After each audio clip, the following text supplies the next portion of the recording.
Folks, we told you before about this facility in Louisiana where juveniles are housed that has gotten tons and tons of complaints, including punishing children in solitary confinement, being placed in mandatory solitary confinement, also locking them in cells for 23 hours, only let out to shower in handcuffs and shackles. Well, the Department of Justice, they filed an interested party pleading.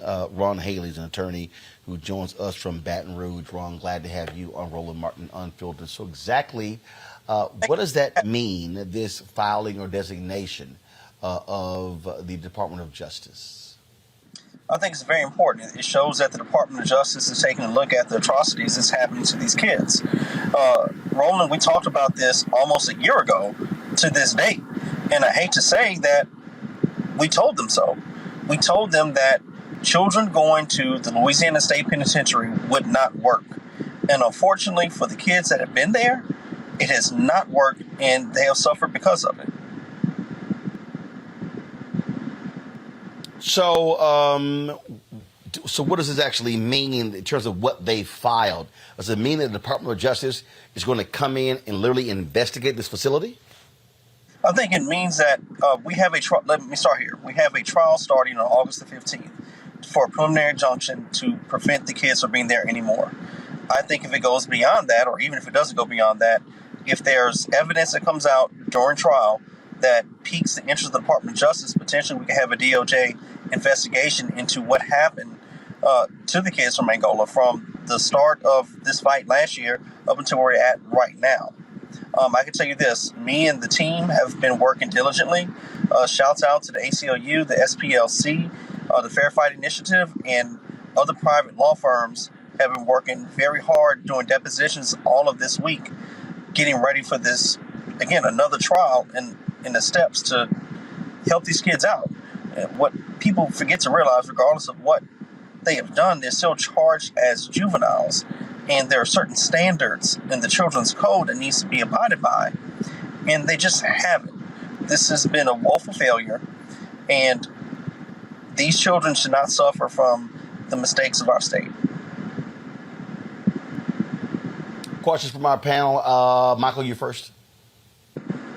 All right, thanks for coming on with this important information. And I remember discussing this before on Roland Martin Unfiltered and reading about it. I was wondering because you all were saying this is not going to work when they talked about sending these juveniles to state prison, why did they say they should do it? Why did they think it would work? Number one, and quickly, number two, what percentage of these juveniles are African American, if you know that offhand?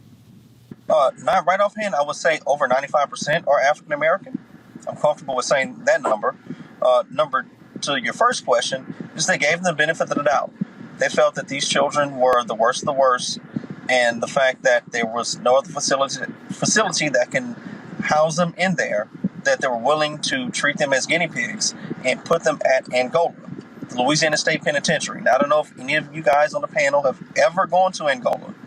I'm telling you that the trip up to Angola will blow your mind. Literally, you're on a road. You're on a road, and the road ends at the Louisiana State Penitentiary. Literally. And so there's no turns, there's nothing else, just you're on this one road, Tunica Trace Road. I've done it enough times, I can tell you what the road name is. And for me, as just a human, not just a black man, just as a human, when I go visit clients or visit this facility, it is jarring to know that there are many folks' lives that are just left at the end of this road. And what does that do for children that are housed there? Right. All right, thank you. Matt. Yeah, so Ron, thank you for the work that you're doing, brother. It's very important. Here's my question for you. What are you anticipating or what are you seeing is happening in the kids' individual cases in terms of resentencing or some kind of recalibration of their sentences? Because obviously juvenile stuff is intended to be rehabilitative. And even if they've marked them as the worst of the worst, theoretically, if they're having, major issues in their place where they're incarcerated, that might affect, the time frame theoretically that they should be in. So is there any nexus between the conditions they're in and the DOJ probe and what you're expecting with resentencing or anything in that respect? I'm not sure it's a reference to resentencing, but definitely reclassification where they need to be placed at. Listen, factually speaking, approximately 2 weeks, these children were exposed to the extreme heat conditions that our entire country has felt, especially down south, with no air conditioning. That is not acceptable. The fact that it's only 2 weeks, I'm talking about 2 minutes, is too long. But yet they have to face these things. And we've had a child that tried to commit suicide. That's been documented. And these are things that we have argued a year ago when I was on with some of you great panelists and with Roland, that we said, listen, this plan is not going to work.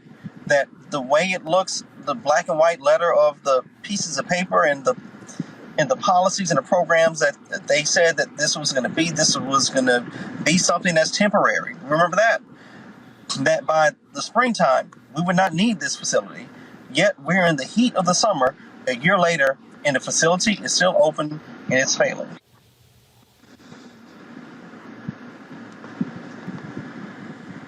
Kelly.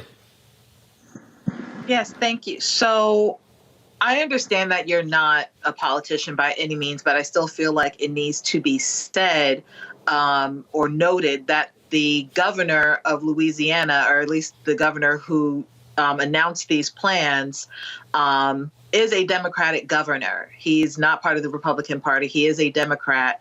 And that none of the youth have been charged with crimes, according to what I am seeing in this article that was sent to me regarding this issue.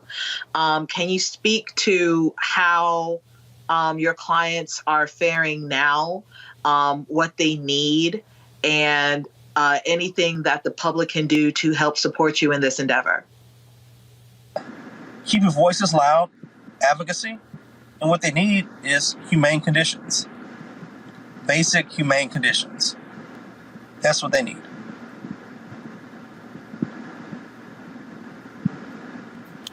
All right. Look, keep us abreast of what's happening there, and hopefully the Department of Justice will be able to get some justice for these young folks there in Louisiana. Ron, thanks a lot. And we hope that we're successful in this trial within the next 2 weeks, that these kids are removed after that.